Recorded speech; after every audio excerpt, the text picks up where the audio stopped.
네, 작가님 다음 이야기 또 해보겠습니다. 부동산도 주식처럼 손해를 보는 경우가 있겠죠? 네네. 어떤 것들을 조심해야 할까요?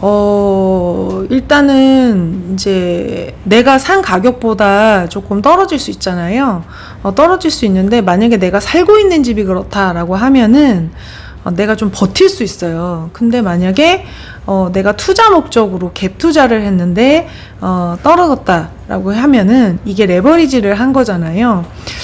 부동산은 반드시 레버리지를 하게 돼 있는데, 예를 들어서 2억 5천짜리 아파트가 있는데 전세가 2억에 내 돈 5천만 원, 그렇게 해서 2억 임차인을 레버리지로 샀다라고 했을 때, 이때 2년 있다가 5천만 원이 오르면은 5천 투자했는데 5천을 번 거니까 수익률 100%가 돼요. 근데 이게 만약에 5천만 원이 떨어지게 되면은 내 돈이 한 개도 없어지는 거예요. 그러니까 수익도 레버리지로 오지만은 손실도 레버리지로 온다라는 것을 좀 생각을 해보셨으면 좋겠어요. 그래서 이 무피 투자나 어떤 소액 갭 투자가 그래서 위험한 게 레버리지 비율이 많기 때문에 조금만 떨어져도 바로 나한테 그 손실이 100%가 오게 돼요. 내가 무피 투자로 3억짜리 아파트를 샀는데 전세를 3억에 놨다라고 했어요. 그럼 투자금은 안 들었는데 이게 만약에 2천만 원이 빠졌다라고 했으면은 수익률이 마이너스 무한대가 됩니다. 이게 한두 개면, 한 개 정도면 버틸 수가 있는데 여러 개면 못 버틴다 이거죠. 그래서 여러분이 생각하실 때는 내 생각처럼 안 됐을 때도 내가 버틸 수 있는지 좀 그런 생각을 하면서 투자를 하셔야 될 것 같아요.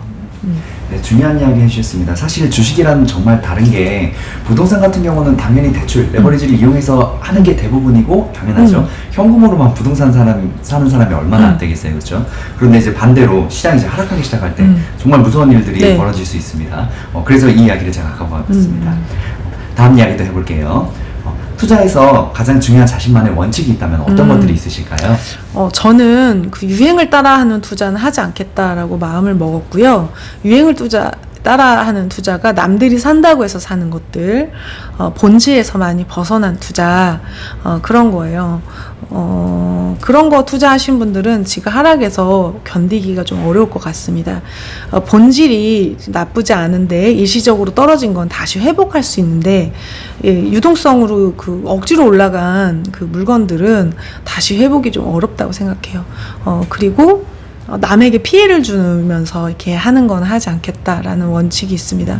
그리고 내 생각처럼 잘 안 돼도 내가 버틸 수 있는지, 우리가 게임을 할 때도 내가 이렇게 해야지만 이렇게 안 됐을 때도 버틸 수 있는 투자를 해야 되잖아요. 이게 투자는 살기 위한 어떤 그 수단인데, 이게 그 꼭 잘 돼야만 되고, 그 로또 같은 거 사면서 안 되면 죽어야 되는 그런 세팅을 하진 않잖아요. 되면 좋고 아니어도 내가 살 수는 있게 약간 그렇게 좀 세팅을 해야 되는데, 내가 치밀하게 준비하고 이 정도면 괜찮겠지라고 했는데도 혹시 조금 시장이 안 좋을 때도 내가 버틸 수 있나, 이런 계산을 해야 돼요. 저는 그래서 연말부터 지금까지 그 이제 투자한 물건이 있는데, 이렇게 전세 만기도 있고 잔금을 쳐야 되는 물건도 있었어요. 그래서 플랜을 A, B, C까지 세웠어요. 이게 이렇게 될 거니까 이렇게 하면 이게 해결이 되겠지? 근데 혹시 이렇게 안 돼도 이걸 이렇게 하면 되겠지? 그리고 이게 안 되면 이렇게 해야지? 그리고 A, B, C 3개를 세웠는데 지금 A, B, C 3개가 다 안 되고 D로 해결을 했어요.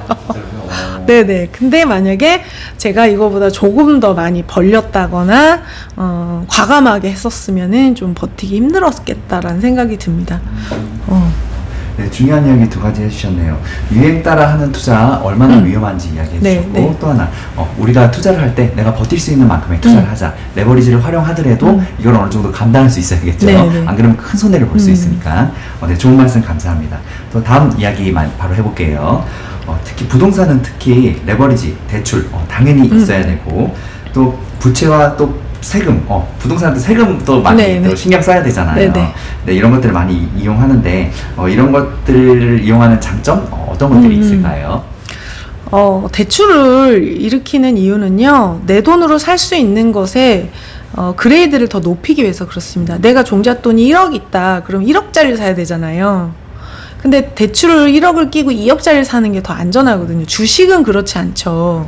큰일 나죠? 예, 주식은 레버리지를 일으켰다고 더 안전한 투자가 되지 않지만 부동산은 안 그래요. 대출을 끼고 샀을 때 더 안전한 물건을 살 수 있는 게 달라져요.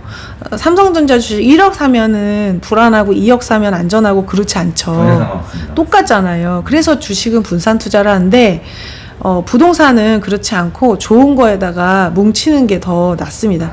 1억으로 2개 이렇게 하는 것보다 하나를 더 뭉치는 게 낫고, 자산이 좀 많으셔가지고 보유세가 과중할 정도로 막 강남 아파트가 여러 개 있다, 그 정도면은 보유세 걱정을 해야 돼서 그럴 때 이제 분산 투자를 하는 거고요. 부동산 투자 같은 경우에는 양도세, 비과세가 있잖아요. 소득에 비과세를 하는 거는 부동산밖에 없거든요. 그래서 비과세 이용하시면은 또 세금 절약할 수 있다라는 거죠. 우리가 소득으로 일을 해서 근로소득으로 1억을 벌면은 세금 얼마나 많이 냅니까? 근데 부동산으로 1억 양도 차이 있는 거는 세금을 안 낼 수 있거든요. 우리가 일도 해서 돈을 벌 거지만은 반드시 이제 내가 일하지 않아도 돈이 들어오는 거를 해야죠. 그래서 좀 세금, 대출 중요합니다. 네, 중요한 이야기 또 해주셨습니다. 일과 투자가 당연히 병행돼야 한다는 네. 것. 저희가 그것 때문에 지금 이 유튜브를 하고 있는 거죠. 그리고 또 하나, 그 부동산 같은 경우는 예를 들어서 주식은 아까 얘기했듯이 한 종목만 투자했다가 손해가 엄청나게 나는 경우가 있는데, 그래서 분산 투자를 하는데, 네. 부동산 같은 경우는 여러 개 그 작은 것들보다 오히려 큰 거 하나가 더 안전할 수도 있다는 거. 네, 네. 그렇게 개념이 또 다르네요. 네. 네, 다음 이야기 또 해보겠습니다. 부동산 그 투자가 특히 정부 정책에 정말 엄청나게 영향을 많이 네, 받습니다. 이런 정부 정책을 많많이 받는 이유, 그리고 대처 방법, 어떤 것들이 있을까요? 너무 어려운 질문인가요? 이제 정부 정책이랑은 맞서지 않는 게 좋습니다. 네네. 정부 정책은 큰 흐름인데 그것과 이제 골리앗하고 싸울 필요는 없고요. 이게 주택 가격, 다른 부동산은 그렇게 규제를 하지 않는데 주택만 규제를 해요. 왜냐면 사람이 사는데 의식주가 필요합니다. 그런데 살아야 되는 이 장소가 괴로워지면 국민들이 여론이 좋지가 않아요. 근데 지금은 뭐 음식 때문에 사람이 먹고 살기 힘든 세상은 아니거든요. 옷 때문에 힘든 세상도 아니에요. 근데 사는 장소 때문에는 우리가 힘들어요. 네네. 그래서 그 사는 곳을 가지고 투기, 누가 독점을 한다든지 이걸 가지고 경제적 이익을 취하려고 이렇게 하게 되면은 안 되기 때문에, 시장이 이렇게 규제를 하는 거는 맞아요. 특수한 몇 명이, 우리 또 최근에 막 전세 사기 같은 것도 있었잖아요. 이런 건 정부가 규제를 하는 게 맞습니다. 근데 정책이, 계속 바뀌기 때문에 이 부분은 공부를 좀 계속 하셔야 되는데, 지금 정책 사항은 어떠냐면은 2주택까지는 크게 규제가 없습니다. 2주택까지는 크게 규제가 없고 3주택부터는 취득세가 중과가 되고 있어요. 그리고 대출도 잘 해주지 않죠. 그래서 우리가 중과를 받으면서까지 막 주택수를 늘리기에는 좀 아직 시장이 그렇게 좋지는 않고요. 한 사람이 주택 2개까지는 크게 무리가 없다라고 보여집니다. 진짜 중요한 이야기 해주셨습니다.